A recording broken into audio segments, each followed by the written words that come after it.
Presidente BBM sa lahat na binawasan na ahensya, masaya na ang Pangulo dahil naipasok ang gusto niyang 100 billion insertion. Wala pong perang napunta sa akin.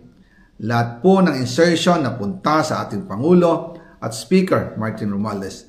Ako lang at ang aking mga tao, sila Paul Estrada, Mark Tiksay, at ang aking mga security ang nag-deliver papunta sa bahay nila Pangulong Bongbong Marcos at Speaker Martin Romualdez sa North Forbes Park, South Forbes Park, hanggang sa Malacanang. Yung mga deliveries po ay merong record ang aking mga tao. Totoo po yung sinasabi ni Orly Gutesa na nag-deliver siya sa Forbes Park. Totoo din po ang sinasabi ni Orly Gutesa na nag-deliver siya sa Malacanang nung siya ay nasa Senado. Para mapatunayan ang mga litrato na deliveries ay ilalabas ko po together with this video.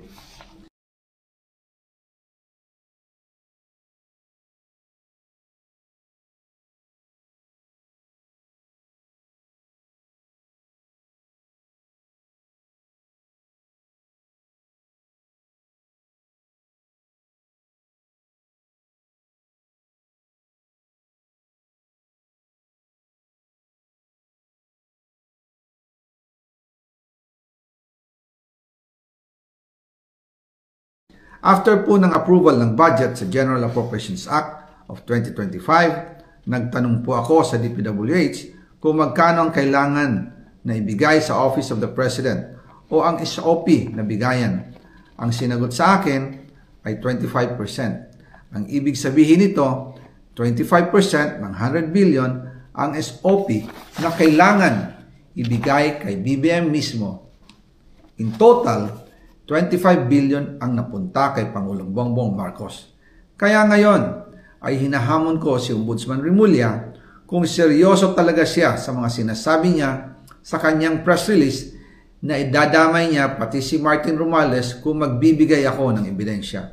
Patunayan niya ngayon ang pronouncement niya. Imbestigahan niya ang fraternity Brad at ang kanyang kaibigan na si Speaker Martin Romualdez kung talagang tutupad siya sa tungkulin niya. Imbestigahan din niya si President Bongbong Marcos. Sabi nga ni BBM nung SONA, let's do it right at mahiya naman kayo, hindi po ba? Nananawagan din po ako sa Senado na imbestigahan ang 100 billion insertion ni Presidente. Alam ko po na hindi gagawin ni Ombudsman Remulla ang hamon ko. Pero magaling ang Senado sa imbestigasyon at ako ay naniniwala na dahil sa kanila lalabas ang katotohanan.